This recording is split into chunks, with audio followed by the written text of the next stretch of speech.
I've been warning about this for decades.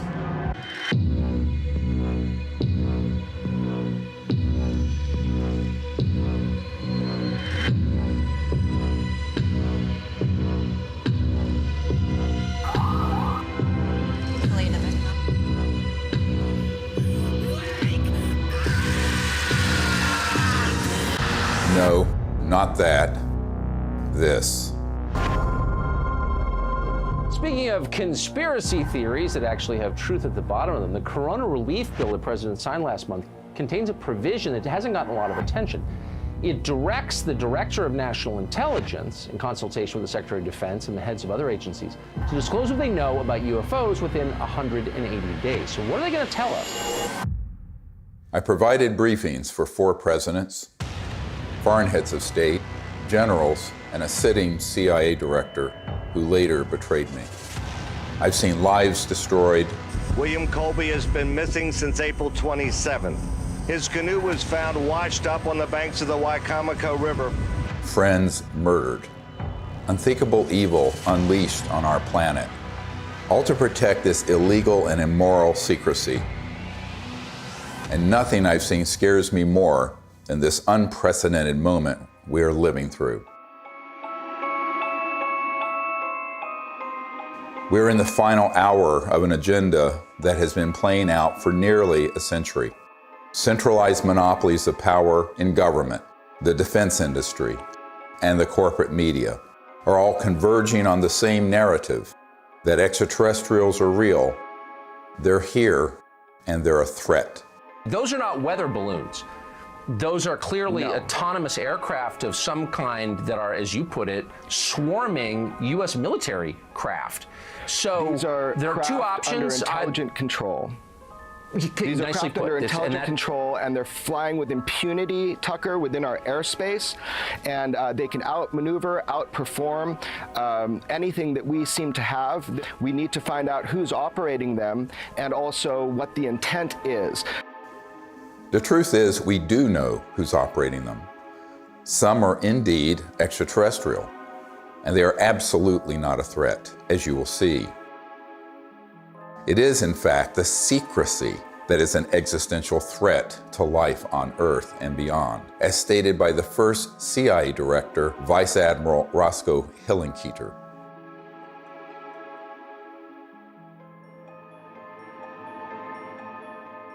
In 2020, I was asked to brief the President and Vice President on a situation that completely spiraled out of their control.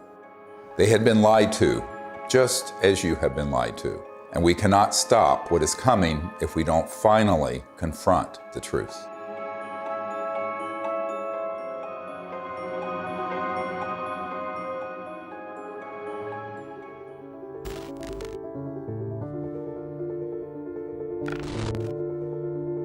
This may be one of the most important photographs ever taken. A dissection of an unknown humanoid from sometime in the 1920s. It clearly isn't human. I don't call it extraterrestrial for one reason. We don't have the history of that it came out of an interstellar craft. We don't have the genetics on it. And there are a group of doctors who are obviously doing the dissection, and then there are suits, very much look like government officials in the perimeter watching. A woman called me up a few months ago whose mother was a seamstress on the atomic bomb project and built the covering for the bomb that was dropped on Hiroshima and Nagasaki. So she was cleared to the A-bomb project. She was then, of course, moved to the only atomic bomb squadron in the world at Walker Field, which is where Roswell is. At that time, she acquired this photo. How do we know? We tested the paper to establish that it was early 50s. And it's a photo of a photograph. And so we do a whole research project on it. We have it analyzed by the top medical archivist in the world, Dr. Burns in Manhattan, who establishes that it is the 1920s. We have the top clothing experts at the Metropolitan Museum of Art determined that those absolutely are from the 20s. So medically, clothing, everything. But if it is what we think it is, it means that there had been targeting and retrieval of extraterrestrial material and beings that are 20, 25 years before Roswell. And that opens another whole chapter. Now, the reason I think that's quite possible, I've had members of my team who've been in the vault and in the classified projects who have seen top secret files going back to the late 1800s and early 1900s dealing with ETs and ET craft and beings. So everyone thinks everything happened at Roswell. No, this goes back longer. Think about that. At least 100 years of UFO secrecy. Do you really think this guy, or this guy, look, here's the deal. or God forbid, this guy, really have a grip on this issue? Excuse me, I didn't mean to fart out of my mouth. They don't. This is why heads of state from around the world come to me, a retired medical doctor, to get the truth about this phenomenon. And sadly, they don't have the power to do much about it once they know the truth. In 2001, I brought together 20 senior military, intelligence, and aerospace whistleblowers at the National Press Club in Washington, D.C., for a press conference that would change the world forever. The men and women who are on this stage and the some 350 additional military intelligence witnesses to the so-called UFO matter and extraterrestrial intelligence can prove and will prove that we are not alone.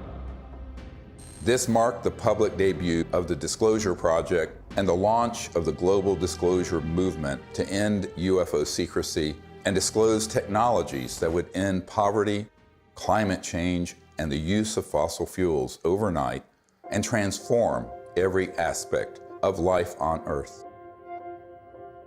One of the biggest bombshells at that 2001 press conference was the testimony of Carol Rosin, an aerospace executive who worked beside Wernher von Braun, the Nazi rocket scientist who came to America after World War II to work for NASA.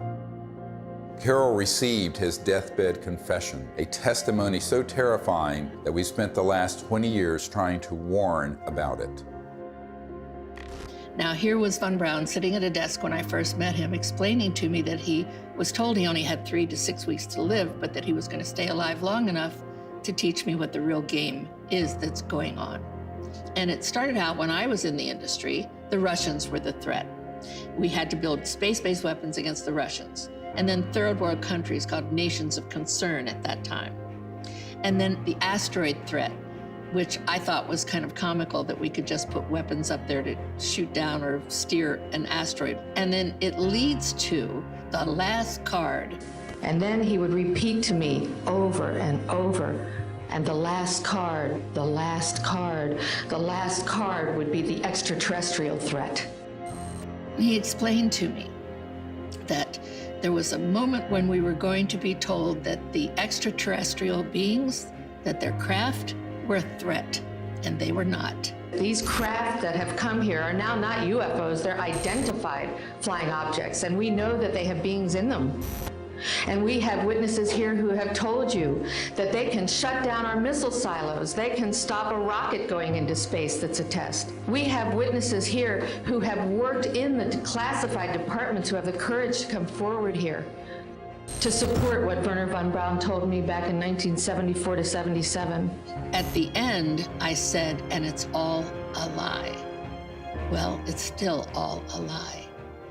The ultimate dream of the dialectical war machine, the military-industrial complex, is to have this war with a potential extraterrestrial civilization. It's their dream of all times. You know, you can roll into place all the kind of strictures of a national security state. You can spend literally trillions of dollars a year on massive military equipment, super high-tech equipment, et cetera. And so that it's logical that they would use that as an excuse. And we do know from repeated examples of it that the utilization of a false flag operation to initiate a war goes on over and over and over again. Our human family does that. The nation states do that. Hitler has done it. They dress up troops looking like some other neutral country they want to invade and have their own troops dress up like them and pretend they've assaulted somebody, and they rush in and attack that country. You know, it's gone on and on. Flashback to September 11, 2001. The world is in shock. The American people are paralyzed with fear and grief. Over the next few days, an unprecedented show of solidarity and patriotism.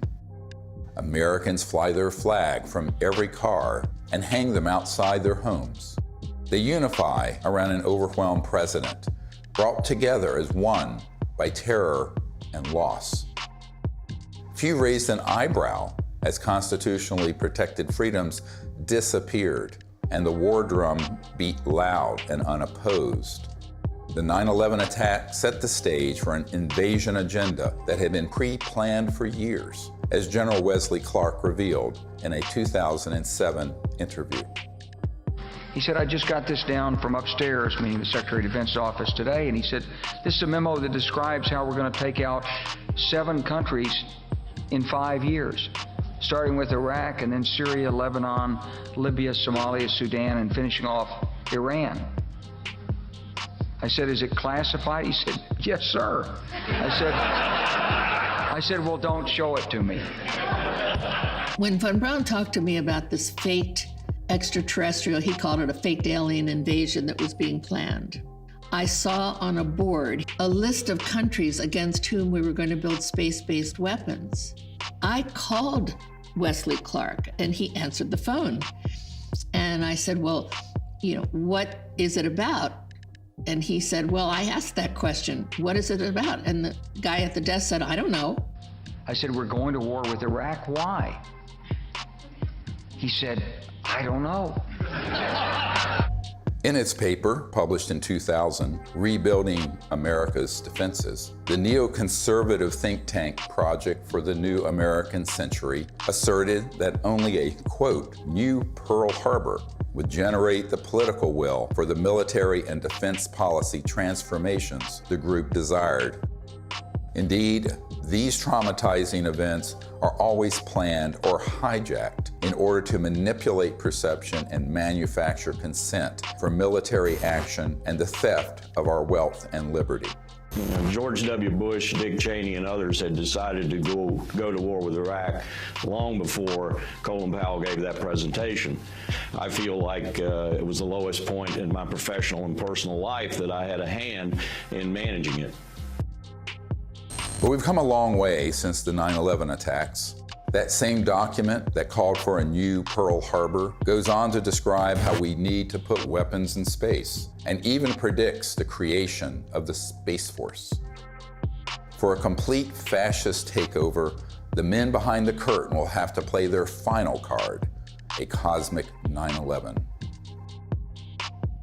This temptation to generate a false flag attack on the part of some extraterrestrial civilization, you even hear people like Ronald Reagan make reference to it.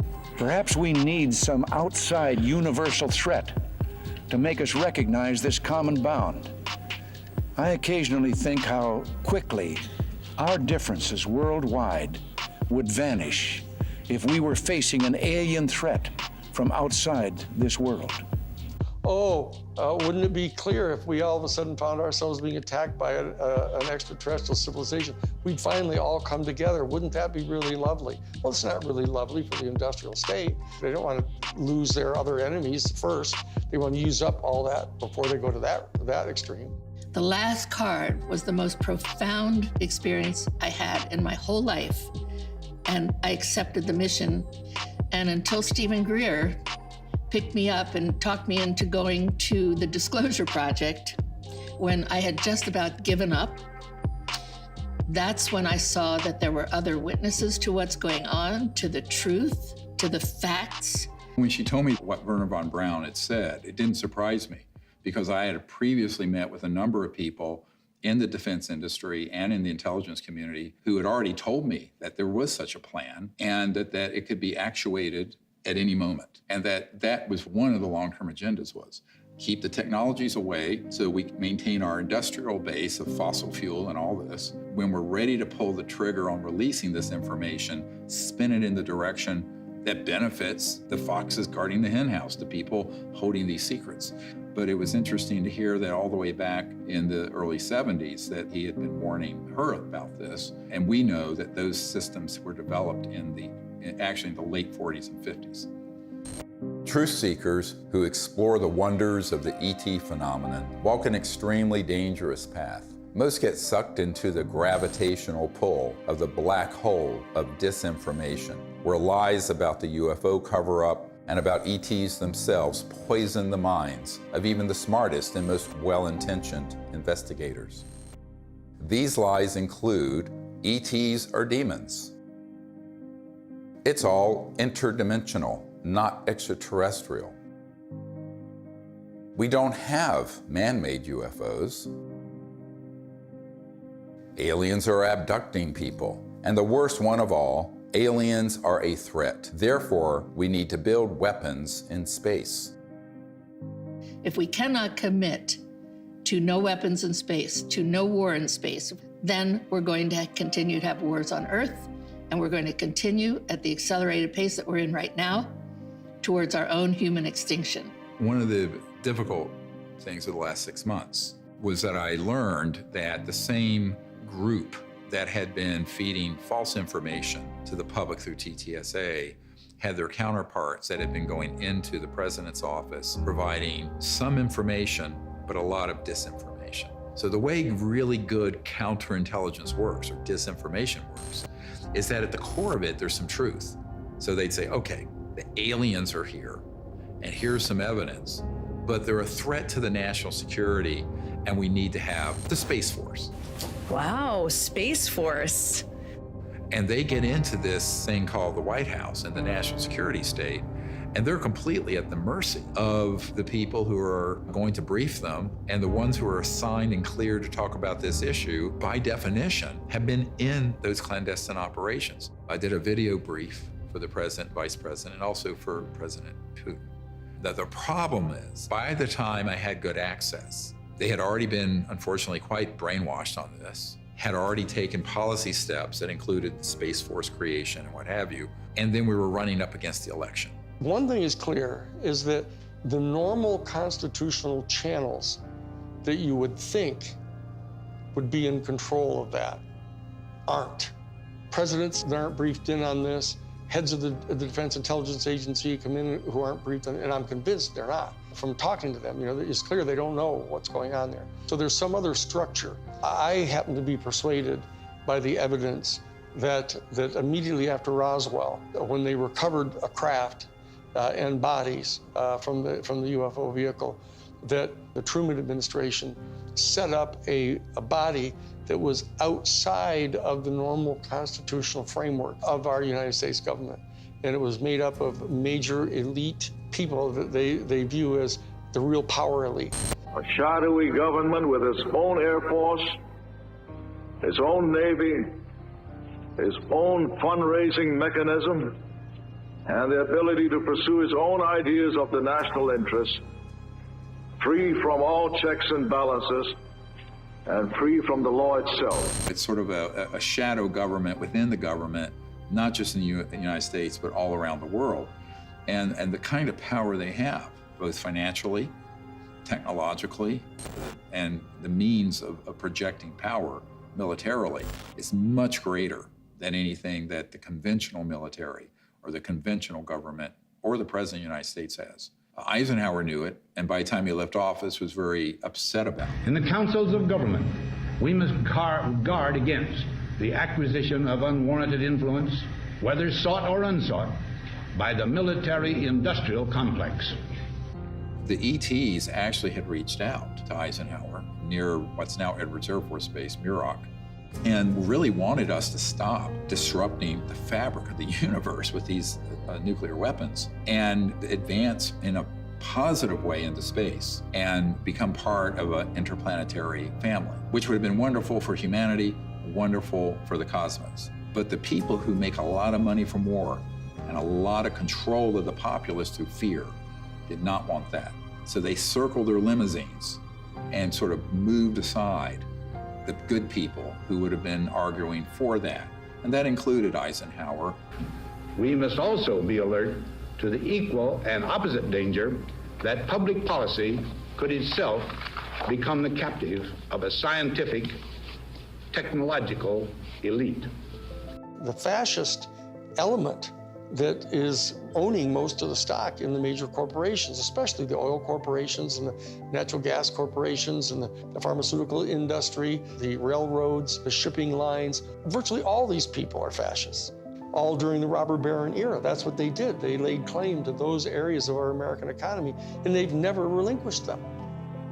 Those families and those interests became the foundation of the post-World War II military and intelligence and industrialists. They knew that after we had detonated the atomic bomb, there were ET craft seen all over, wherever we were doing experimentation or storage or launches or anything, or even research and development.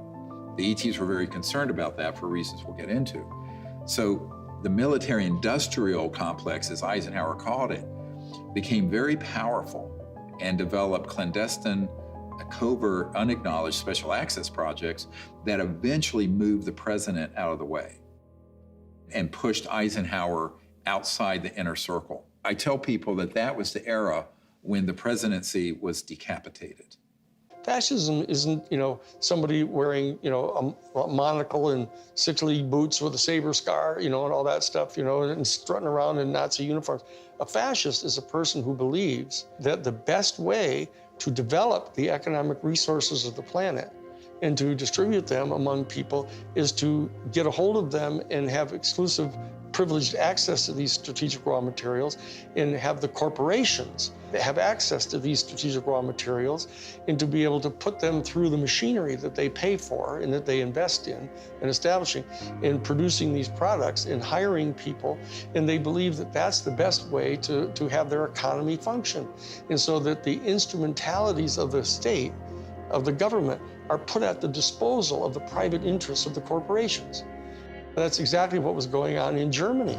The Krupps and the ball bearing factories and the IG Farben corporations, all those big, huge corporations in Germany, they were all privately owned.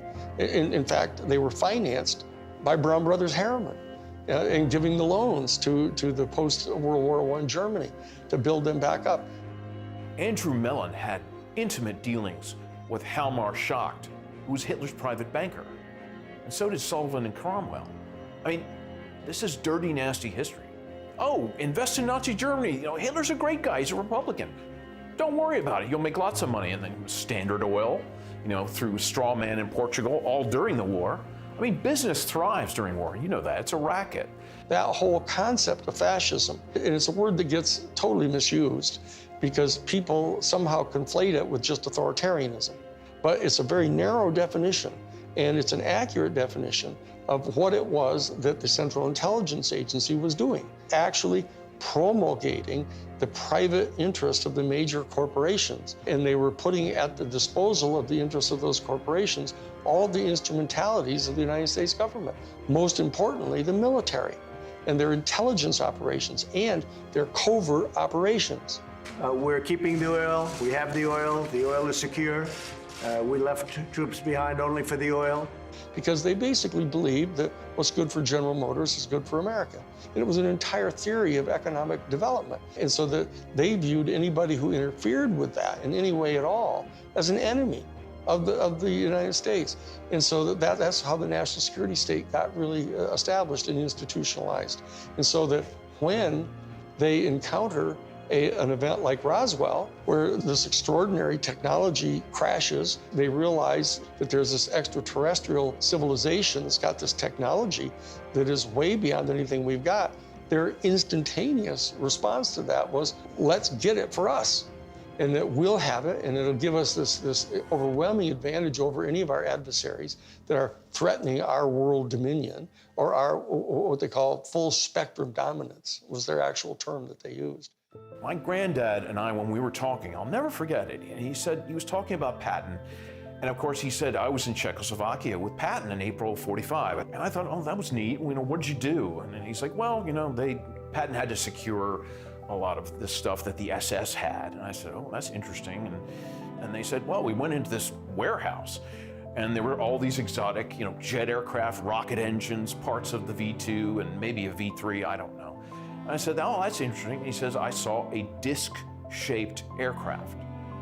I said, oh, is that the one they built that had the BMW jet engines and the Arata ones in a circle, and it didn't really work and everything like that. And he said, no. And that was it. And so they began to take this in, and they started declaring it to be this huge national security state secret, because it was, other than the nuclear bomb, it was the ultimate potential weapon. And so they wanted to be able to use it at their disposal for their private benefit. That fascism and the fascistic proclivities of these big industrialists and very powerful people, they know they really can't control 8 billion people unless they first control their minds and their beliefs and their attitudes. As Nazi war criminal Hermann Göring said at the Nuremberg trial, the people can always be brought to the bidding of the leaders.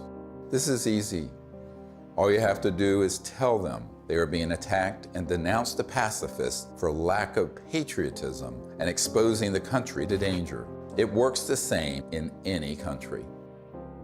The buffoonery of the Third Reich was instructive, and they learned that that kind of behavior wouldn't be effective.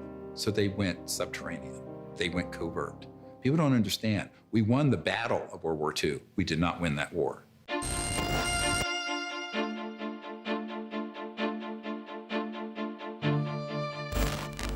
My name is Paula Harris. I'm an international investigative journalist in the area of UFOs. I've been working in this field since 1979. When I was living in Italy, I was reading in a journal that two little boys, they called them Indian boys, had been present at a crash near Socorro, New Mexico. And I was wondering why none of my colleagues ever followed up on that. So when I came to the United States, Destiny had it, that I was able to locate one of the men, Remy Baca. He told me in detail that they had witnessed this crash, these two little boys, in 1945. There was an object that shaped like an avocado. And what interested me most, because I look at the timing, is it was exactly 1 month after we exploded the atomic bomb. And the atomic bomb was July 16th, 1945. 5, 4, 3, 2, 1.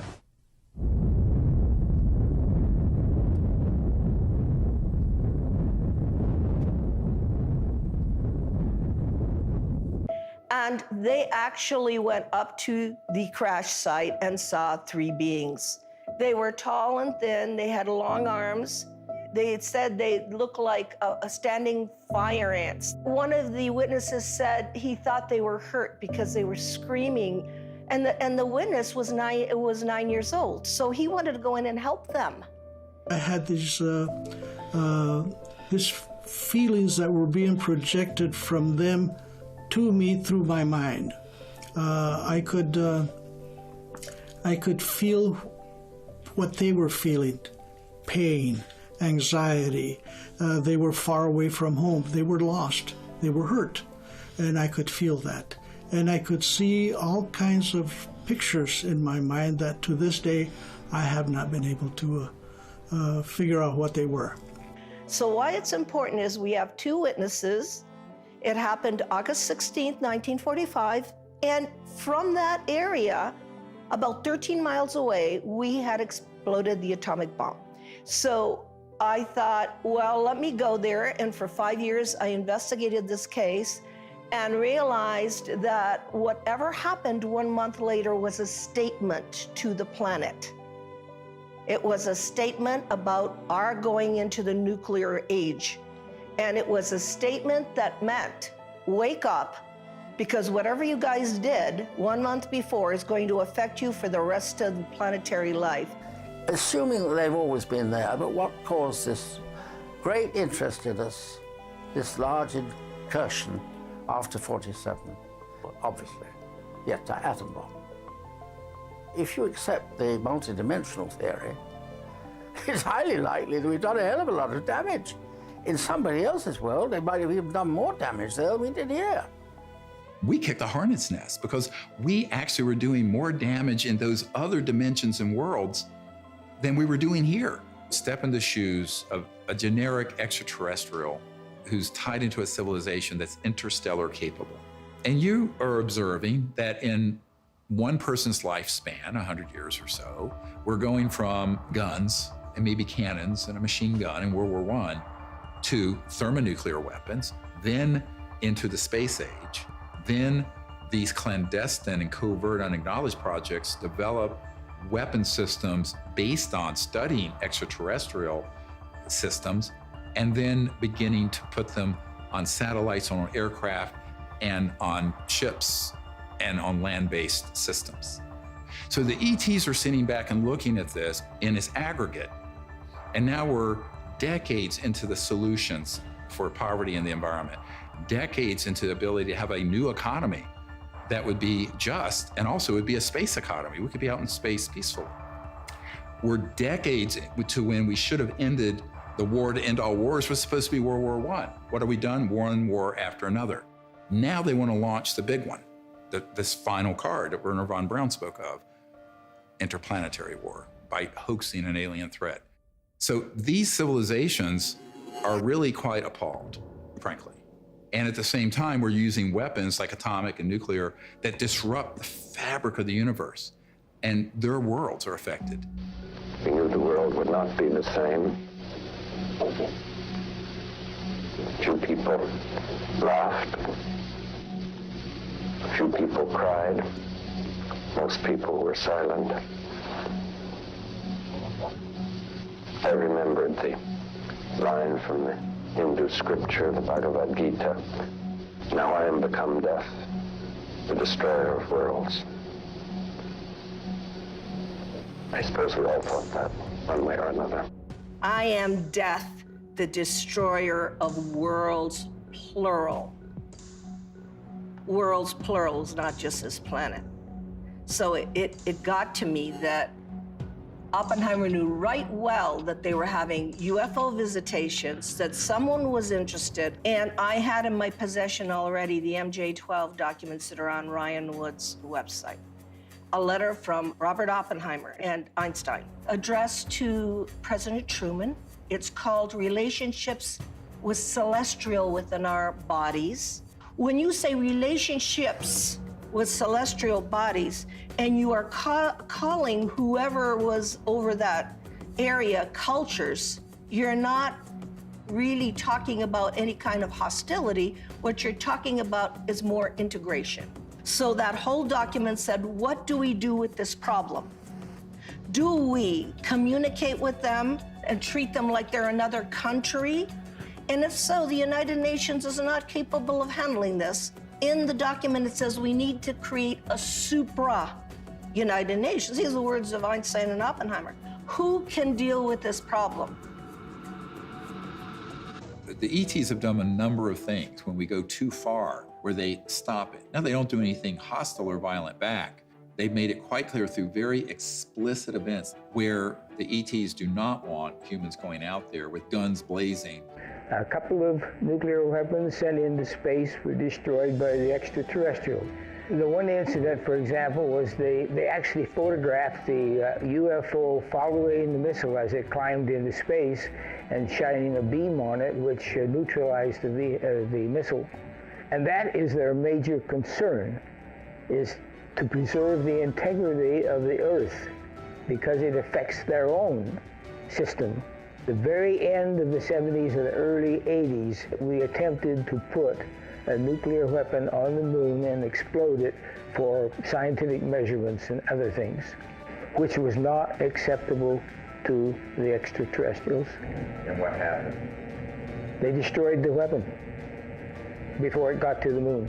The idea of any explosion in space by any Earth government was not acceptable to the extraterrestrials, and that has been demonstrated over and over. And what's the consequence? How is that demonstrated? By the destruction of any nuclear weapons sent into space. If they were hostile, they would have just eliminated all that testing. They don't. I find out that is not the way they operate. They warn. They say, what the heck are you doing to your beautiful planet? And you have a choice. We have a choice. We can listen, or we can let it happen. If people are watching the media right now, they're not hearing about the peaceful extraterrestrial craft. What they're seeing are released, supposedly leaked documents, leaked videos, much of which is not even true. They're not real. It's faked right there. And it's being presented in a format that is to cause fear, to make us see the crafts and the beings as enemies. There's no question whatsoever that the elite that are in charge of the national security state infrastructure, both the official infrastructure and the unofficial infrastructure, are in fact not only fascistic in their economic vision, but they're racist. So I'm telling you, when you see the documentation that goes on inside the Third Reich, in the courses that they were teaching at the thing called the Ordensbergen. The Ordensbergen was this series of 4 castles where they trained the SS people, and you get access to their documents where they're talking about this eugenics and everything. Why is it that they hate the Jewish people the way they do? And people don't have any idea. People got some weird, distant ideas about this, mainly because we allied so closely with the fascists, even immediately after World War II, that they suppressed all of this information about them. And so people don't really know the details of what their thinking was. But the bottom line is that this issue of racism runs extremely profoundly deep in this elite, white, male, Caucasian elite that owns most of the stock and shares of the major corporations and are the promulgators of this fascist ideology, right? And these are the people that were put in charge of the UFO program, right from the beginning. Many people who would consider themselves New Age and into all this stuff fall into these camps of, well, there are the good aliens and the bad aliens. And the good aliens almost always look like someone from Norway. And the bad ones have different features or maybe darker. I'm going, this is racism. You just call it out what it is. This is absolutely racism extrapolated into an interspecies level. Not just racism, but speciesism, which is even deeper.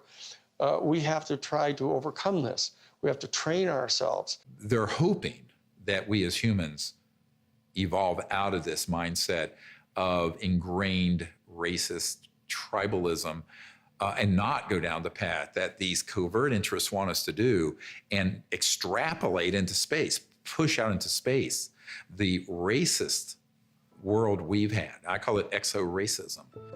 Justification for war or genocide always begins with dehumanization of the enemy. For example, as part of their anti-Semitic propaganda campaign, the Nazis revived the centuries-old blood libel, the allegation that Jews murder non-Jews, especially Christian children, in order to obtain blood for the Passover or other rituals, in order to lay the foundation for a false flag alien threat. The national security state has engaged in a similar propaganda campaign for decades, a cosmic blood libel.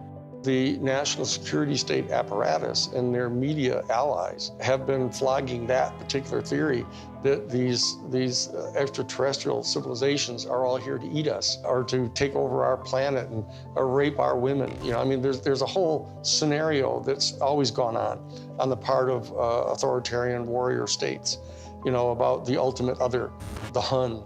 95% of all of the movies that have ever been made about extraterrestrial life have portrayed them as hostile and dangerous to us, and it sells in that way. I don't know why people watch those movies. But on the other hand, I don't know why people watch cage fighting either.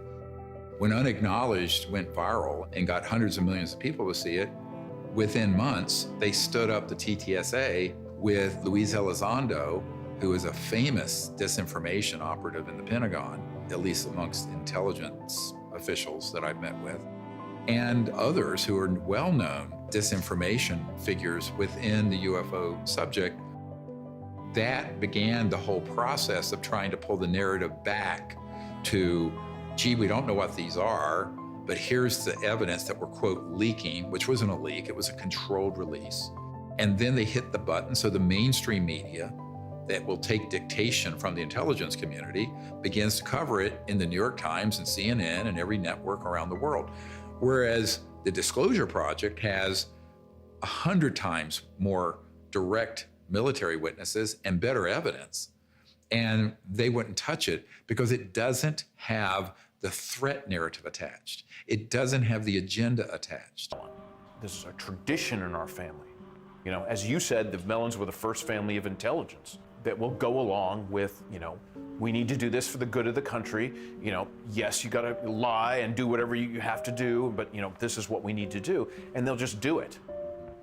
I mean, I'm not gonna, you know, stay silent when members of my family lie to the American people. I won't do that. It's one thing for my dad, you know, in the old days, to get up there and do some mild fibs about, you know, highways. This is not. You're messing around with the survival capability of the human race. Correct. I mean, that's not an overstatement. Right. This is deadly serious. It's not funny. I know from direct conversations with Lou and with Chris that they know that the major military authorities with whom they've had very close communications realize that if, in fact, the extraterrestrials were hostile in their intent toward us, they could have done anything they want to do. They can come and go at their pleasure. And so that in that regard, they do not constitute a clear and present danger to our national security. But they also know that they're in the habit of getting their funding for all of their entire organizations, et cetera, by flogging a threat. And so that they're inclined to do that because the simple fact is they don't trust the people in Congress.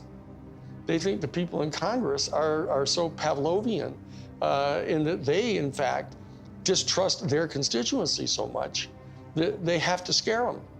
And so they say, well, if we're going to be able to justify having hearings about the UFO issue, we're going to have to tell our people that, you know, oh, they're a potential threat to us. And so therefore, they're conning their own constituents. And then they are getting conned by the military-industrial complex because they don't trust them either. And this is a question of integrity. That as long as people are not trusting each other and they're conning each other, you know, this is dangerous. This is how wars start. This is how people lose control of the narrative of what's going on here. Those of us in the CE5 community, et cetera, need to establish some kind of level of discourse with Lou Elizondo and with Chris Mellon. All they have to do is know that we're obviously sophisticated enough to know that what they're saying publicly, they know isn't true. We have to be able to establish diplomatic relations with our own people if we're going to establish diplomatic relations with an entire extraterrestrial civilization. And so that we can't just degenerate into the same kind of low consciousness bullshit, you know, that we're afraid of. The facts about UFOs are so much stranger than the lies that you discredit yourself simply by telling the truth, especially when it comes to so-called alien abductions. Perhaps the most devastating aspect of the cosmic blood libel is the hoaxing of alien abductions by humans in order to create a culture of fear towards extraterrestrials. Dozens of insiders have confessed this secret to me, but it wasn't until 2016 that I was able to get one of them to say so on camera. We did do that, yes. OSI did that. There was a special group out of the 7602nd Air Intel Wing at Fort Belvoir that came out and did that. They had these people that had maybe some sort of defects, anatomical defects that were brought in to fool people into thinking they're aliens. Yeah, I can't give you any specifics because the program is still classified, and they probably still doing it. I wouldn't doubt it. They were still doing it. These civilians got onto the base and got into something, and they saw something they weren't supposed to see, and this group came out and went into their home and scared the dickens out of them and staged an alien event. Exactly. We have these technologies. They are being used in false flag operations where they hoax events. And the purpose for all of that is a sort of psychological warfare, as it says in the CIA document I have, the director of the CIA saying the UFO subject is very valuable for its psychological warfare potential. And that is a very interesting thing to be written in 1953, right? And what does that really mean? Well, it means that the long-term defense strategy from the late 40s and 50s forward was informed by eventually using this last card to consolidate sort of a global, totalitarian military control of the population. Could it be manipulated purposely by people who have the technology to simulate UFO sightings? And people say, well, of course not. Who would do a thing like that? Well, I would remind you that during the Watergate investigation, it was discovered that there was a plan originated in the White House to surface a submarine off the coast of Cuba and paint the second coming of Christ over the island of Cuba using holograms. Which is well within our technology today. The idea was that since there is a large Catholic population in Cuba, they would be so upset by this vision that this would saturate the communication channels, the telephone system in Cuba, long enough for an invasion to take place. How interesting. I never heard of that. Well, I think that's a classic in psychological warfare, but that kind of manipulation is well understood. And I have personally investigated several apparently genuine UFO cases where there was, in fact, manipulation. My conclusion, the conclusion of scientists working with me, was that there was, in fact, a manipulation taking place and that it was not a hoax on the part of the witnesses, but a hoax on the part of somebody much better organized than them. In Vallee's book, Forbidden Science 4, he describes a smoking gun document that confirms what Doty said. In an entry dated Thursday, 26th of March, 1992, Vallee writes, "I have secured a document confirming that the CIA simulated UFO abductions in Latin America as psychological warfare experiments. We reached out to Dr. Vallee and asked him if we could publish the document in this film. He refused and tried to blame the producers of this film for his decision to not release it. Unfortunately, others in the UFO research community have similar evidence of this cosmic false flag, but are afraid to come forward publicly. This lack of courage or integrity, or both, is precisely why the secrecy persists." I also asked Richard Doty about the last card scenario, using the military lingo for false flag, deceptive INW, which stands for Deceptive Indications and Warnings. Have you been exposed, or did you come across in your career and your network the false INW or the Deceptive Indication and Warnings projects related to this? Yes. And what did you find out about those? That's pretty hush. I don't think I should talk about that. Yeah. I mean, that's why when I briefed the head of the Defense Intelligence Agency, that was the main subject. That is, that's very sensitive. Yeah, it's very sensitive. Yeah. Extremely. Yeah. So we'll just pass that question on.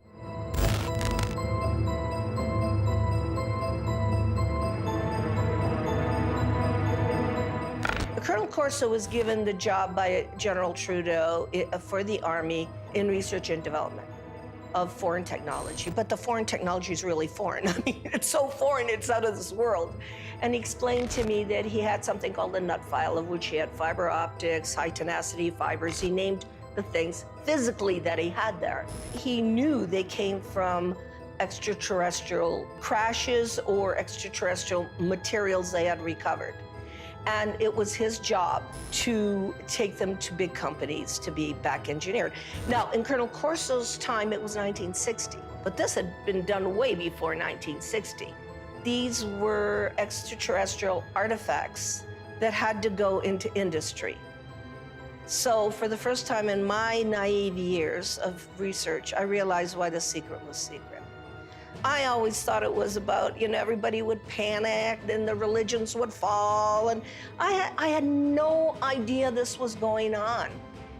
And ever since my association with Colonel Philip Corso, I realized what this is about. What this is about is the toys, the artifacts. And it's really about the industry. It is not about whether people would be scared or whatever. I think that the younger population and people that have studied this know that there is no danger. I mean, if they're not going to bomb you during the time you're doing the H-bomb tests in the Pacific, I don't think they're going to decide to come out of nowhere and bomb everybody or to have an invasion.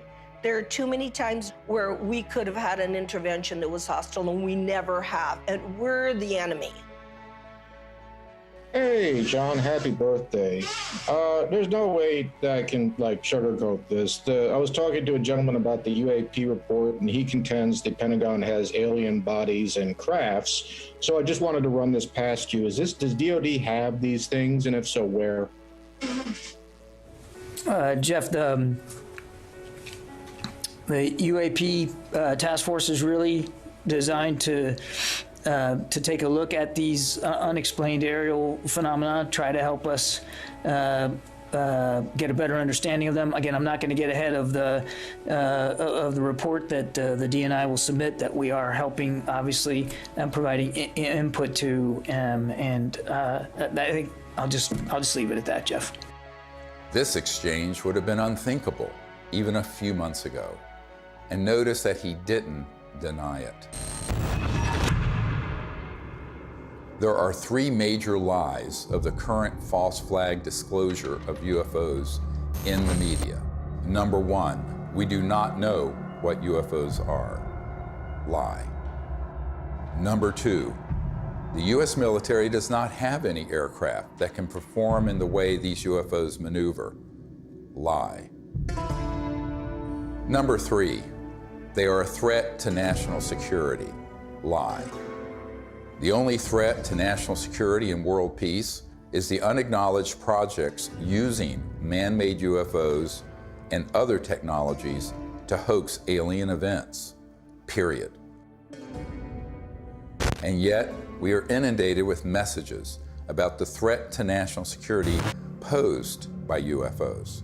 We take all incursions into our operating spaces seriously. So, I mean, like everybody else here at the Defense Department, certainly we are taking the entire matter seriously as it regarding the potential for safety concerns.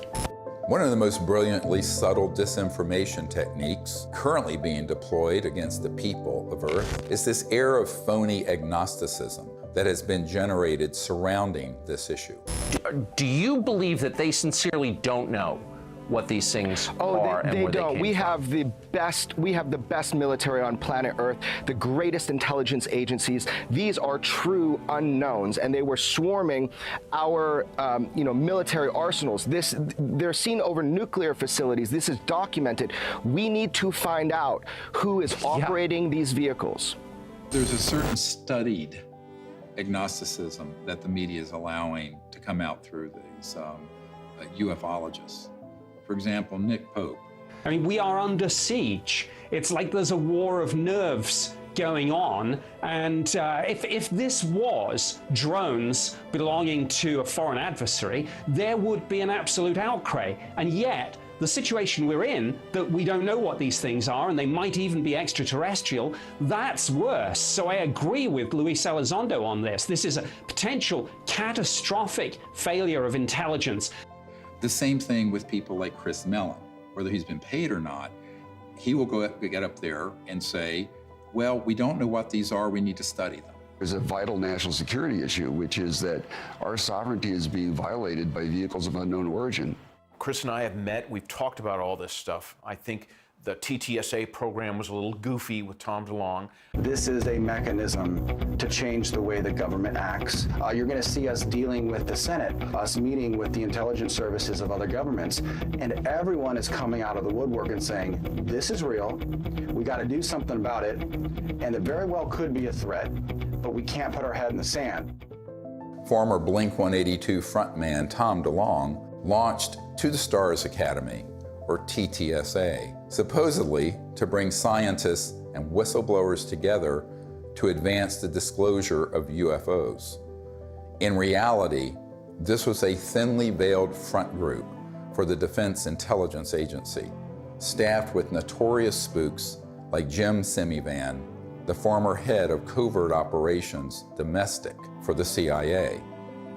All of a sudden, the same media outlets that historically ridiculed this subject started fawning over DeLonge and his entourage of disinformation agents, and always with the specter of an alien threat. Hal Puthoff was soliciting me for funds for his quantum communication thing, which I think the Navy has had for 30 years. So there's a lot of disconnects going on. And of course, they've left that TTSA program, and I don't blame them. I think it was a shit show. And some type of CIA, quasi-psyop, something. And I don't think anybody was really excited about it. And when they say, this is a mystery we need to solve, that is not true. As you and I know, the US military, especially the Navy, has reams of information on every shape of craft, where it's from, who's driving it, what they're up to, Forget it. It's just been going on for 70 years. The military-industrial complex is not stupid. Neither are the branches of the military. They know exactly what's going on. I think Chris means well. I really do. I don't think he's one of these guys, that's going around here, I'm going to fool the public and get paid for it. He doesn't need the money. I don't need money. We don't need fame or money. That's the last thing a melon wants. I'm telling you. And of course, TTSA even had a Lockheed Martin Skunk Works engineer who said, we need more money to study this because we don't know how these operate. In 1984, I got my chance to go to the Skunk Works. I'm working on things that defy imagination. Meanwhile, we published a letter that was written to Ben Rich, the head of the Lockheed Skunk Works. And the person writing was a friend of Ben Rich and said, are these UFOs ours or extraterrestrial? And Ben Rich writes back, they're both. He acknowledges that they are both extraterrestrial and ours. Now, this is not some ufologist. This is the head of the Lockheed Skunk Works, the premier aerospace engineering entity, arguably, in the world. Another man exchanging letters with Ben Rich was military aerospace historian James Goodall, who was Rich's pen pal and confidant for 25 years. I met Mr. Goodall in April of 2021 at the 20th anniversary of the Disclosure Project, which we celebrated in Scottsdale, Arizona. He was dying of esophageal cancer. This is the mid-90s. He'd already retired from Lockheed.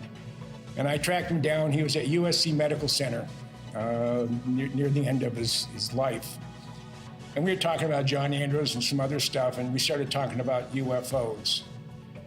And he said, Jim, we have things out in the desert that's 50 years beyond what you, and he was talking directly to me, beyond what you can imagine. And if you've seen movies like Star Trek or Star Wars, we've been there, done that, or decided it wasn't worth the effort. I said, Ben, you want to expand upon that? And typical Ben response was, no. The first time I realized that some of these vehicles were actually man-made was when I met aerospace illustrator Mark McCandlish, who testified at the Disclosure Project press conference about a highly classified air show at Norton Air Force Base, where reverse-engineered flying saucers were unveiled for those with a, quote, need to know. A male staff member in Congressman Brown's office not only confirmed the exhibit, but the fact that there were 3 discs at that exhibit. These discs were hovering off the floor without any visible means of support. They were referred to as alien reproduction vehicles, also nicknamed the flux liner because they used high voltage electricity. This is a diagram that I made based on a a sketch that Brad Sorensen did for me in rough form shortly after he had his sighting, and subsequently cleaned that drawing up and made it much more accurate. And that's the drawing that Dr. Greer is holding there now. Later on, I obtained photographs that were taken in 1967 by a military pilot, Harvey Williams, flying a C-47 for the Air Force at 12,000 feet, approximately 25 miles southwest of Provo, Utah. This particular vehicle matches the so-called ARV in all proportions and respects in terms of the detail of the shape of the craft. News articles from the 1950s describe how we were on the cusp of unlocking the secrets of gravity, which would unleash a technological revolution. But suddenly the articles stopped without explanation. This is the point where we cracked anti-gravity technologies and it went totally covert. And this Tic Tac, the word is, it's Lockheed Martin. It's the successor to the TR-3G Black Triangle model. Elizondo just will talk the bark off a tree. He goes in circles. He's a great counterintelligence guy. I'd love to get into a debate with him, but of course that's never going to happen.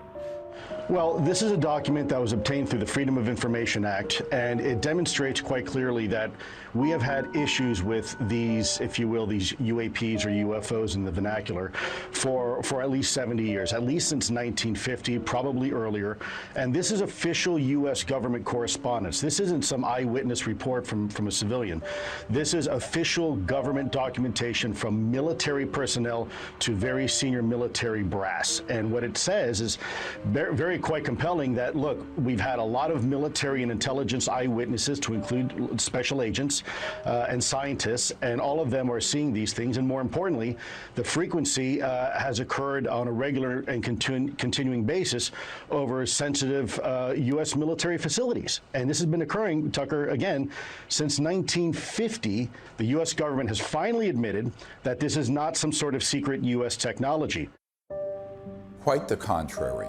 Over the years, dozens of defense and aerospace industry insiders have briefed me on what they were really working on at places like the Lockheed Skunk Works, going back to the 1940s and 50s. Many of these man-made aircraft have been spotted by thousands of eyewitnesses and become part of the UFO lore, indistinguishable from actual ET craft. These rogue, covert operations within the military-industrial complex stage thousands of sightings, abductions, mutilations, and disturbing encounters with our public-facing military, knowing these incidents will be mistaken for ET craft. This confusion between what is extraterrestrial and what is man-made is essential for pulling off a false flag that would be blamed on aliens. This is from 1983, Hudson Valley, very famous cases, many witnesses to these transformer-sounding objects, and underneath, when they were close, you can see superstructure and tubes and other things. That is not extraterrestrial. Now, have there been extraterrestrial vehicles of boomerang and other shapes? Yes. But where do you think they get the idea? And also, how else do you create a false flag? You have to create structures that would be believably not aerodynamic. Some of them are kind of hybrids. They'll have some conventional propulsion as well as electrogravitic, and they all have structural, superstructure components that are clearly a man-made machine, not an interstellar vehicle. This is 1989 in Belgium, that you can see all the tubes and structures underneath. Again, this is global. These are also well-known platforms. You can basically, once you get your lifter system in place that causes mass cancellation, you can create any kind of air structure around it. And it doesn't matter if it's aerodynamic or not, because the way it moves, let's say, the molecules of air around it. So it's basically moving an electromagnetic field effect. So there's no resistance and there is no sonic boom. That's man-made. We've had it for decades. This one is great because it has, if you look at the underside, there are the girders and the structures. And the people under it could see that and could see the light in the center and the three on the end. That is man-made. there are extraterrestrial vehicles that are triangular and that are saucer shaped and that are other weird shapes. So to make things complicated here, how are you going to know? Well, you got to be close enough to it to see. And if you can't see the superstructure detail, you're not going to know whether it's extraterrestrial or not. This is from Southern Illinois in 2000. They went from animal mutilations being staged by clandestine human organizations to these were doing human vivisections and killing humans. But of course, they wanted everyone to believe the aliens were doing vivisections on people. No, it wasn't. Which ones are man-made and which ones are extraterrestrial beings? Dr. Greer is figuring this out. We've got to listen to this information. These are facts. This is not rhetoric. And then we've got to be able to apply it. We're taught to be afraid. We're taught to fear. We're taught to fear extraterrestrial beings. Really? Get over it. Meanwhile, you have people who would purport to be experts in UFOs going on Fox News and other news outlets saying, we don't really know what these are. It's a big mystery. They've lied by omission. And when they say it's a mystery, that's a lie. Okay, I'm sorry. But that, I'm not on board with that. And that, But they have to know that's a lie. Right. So they do. And I think, it's obvious. So, that's why I'm giving this interview with you today. I mean, I've had enough of that. I had enough with my dad. Was he a liaison to Majestic 12 as a magic member? Probably. He probably had 2 pages of the UFO file. Don't worry about the rest of it. Just need 2 pages are all you need. Okay, yes, sir.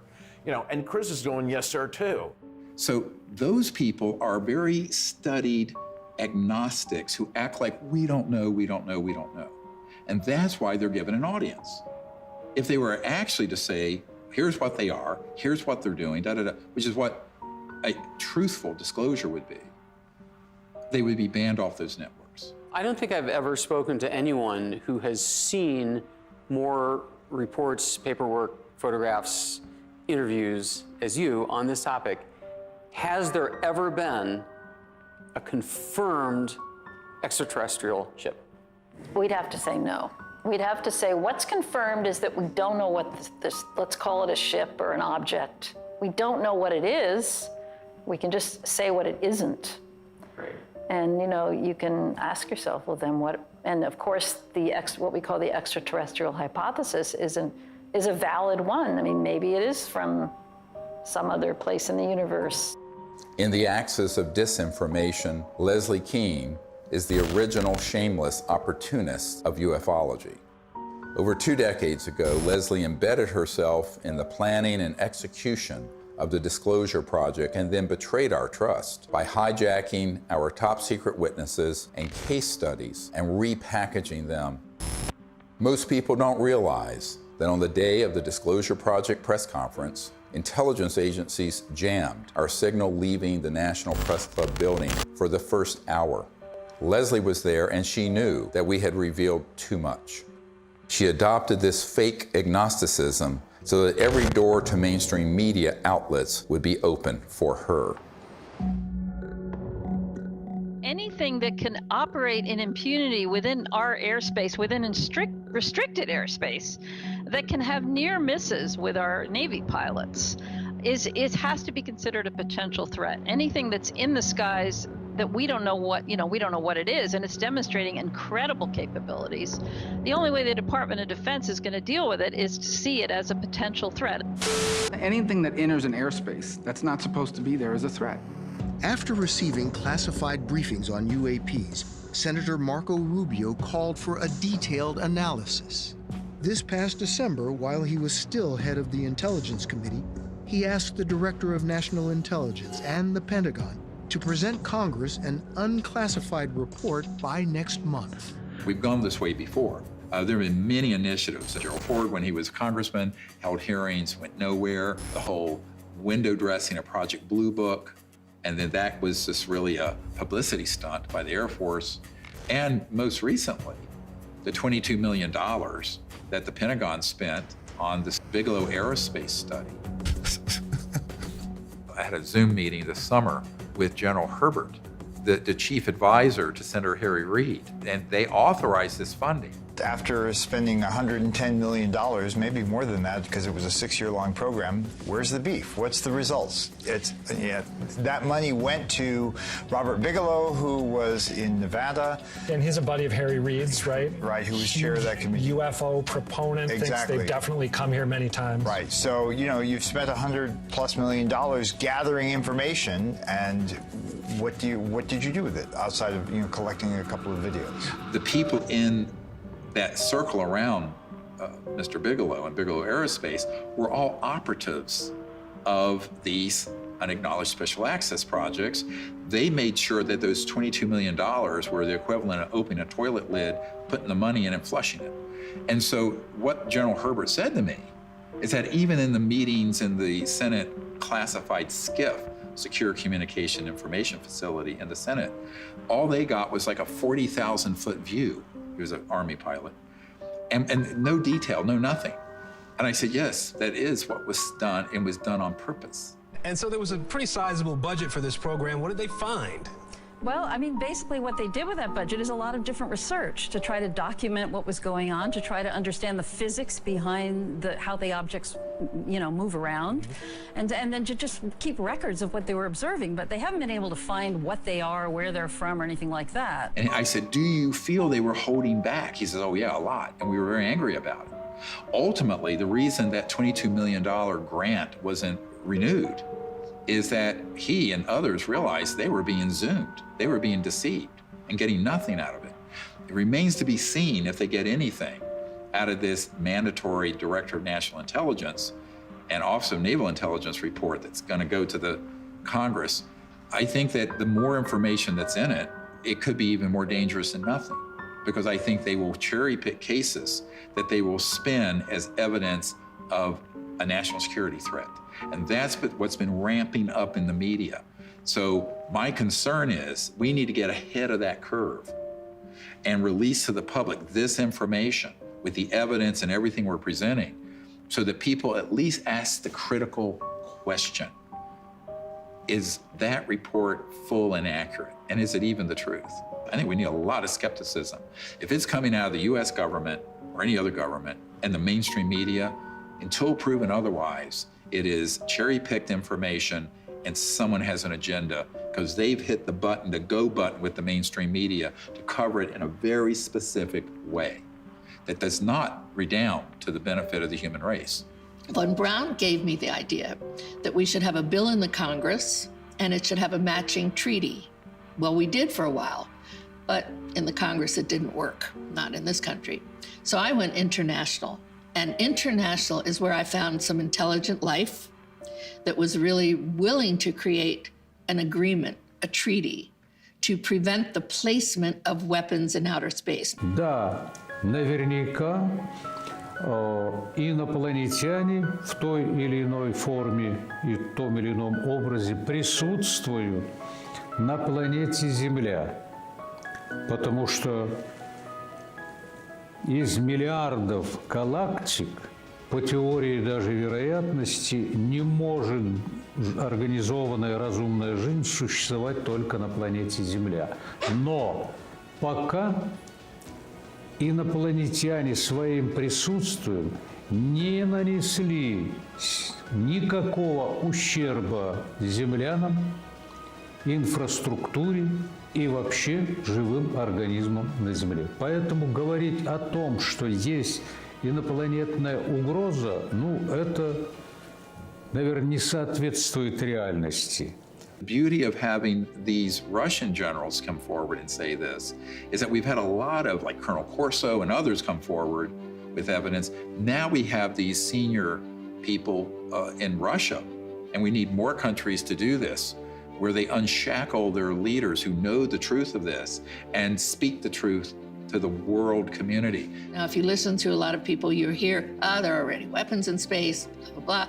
But the fact is, if anyone reads this treaty, which is hard to get them to do, it's on peaceandspace.com, then you will start to see, and it does tap people, along with the treaty, CE5 events, where people can actually have an experience What more do we need? Well, if you're listening to the scientific method that's been taught to most of us, there's no evidence, we're still looking for it. That is ridiculous. What about the people like me, like Dr. Greer, like 900 other witnesses? What about them telling the truth, risking their lives? The courage that it takes to do this, I haven't had it until now. There is another path, just outside the gravitational pull of that black hole of disinformation. It's the path I've spent my whole life fighting for and protecting. It's the path that leads to enlightenment, world peace, and the realization of technology so advanced that to us, they would seem magical. This is the path of truthful disclosure and peaceful relations with our brothers and sisters from the stars. CE5, or Close Encounters of the Fifth Kind, is a set of protocols I developed to initiate peaceful contact with interstellar civilizations. It's easy enough for anyone to do, and it will absolutely transform your life. Millions of people are learning how to do CE5 by connecting with local CE5 groups or by downloading guided meditations in the CE5 Contact app. Doing that in the context of meriting citizenship in a galactic civilization is a very meaningful meme.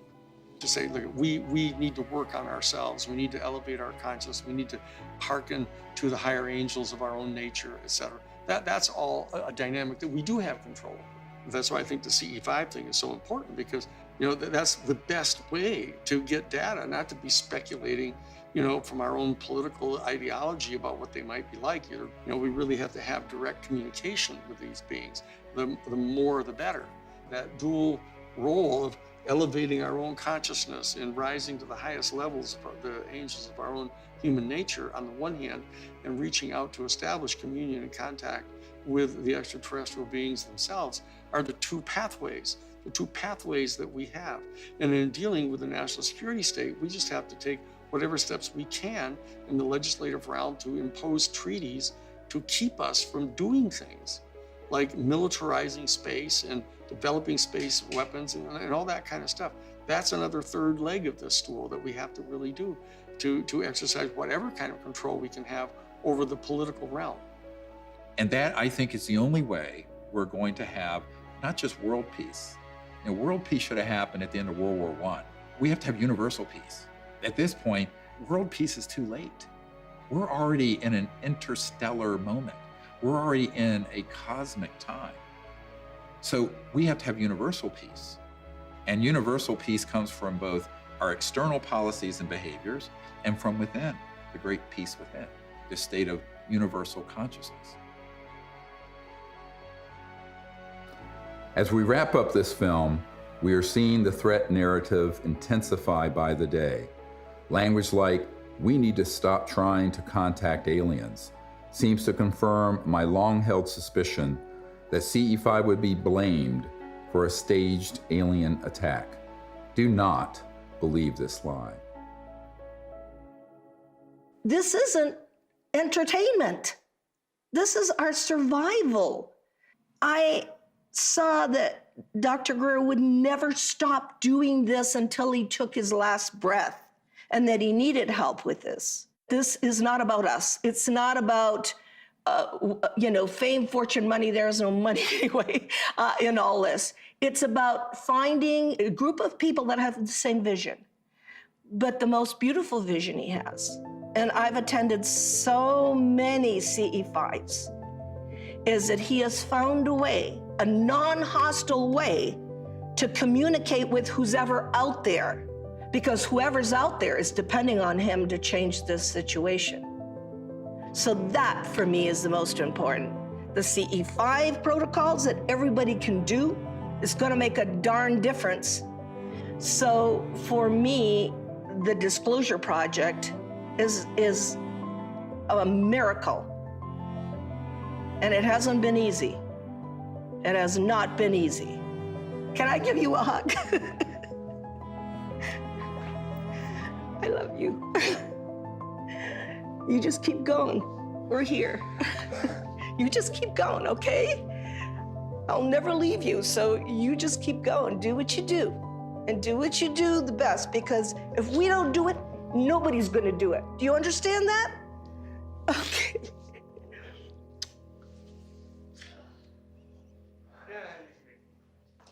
Yeah, okay, can I go outside and get some sun?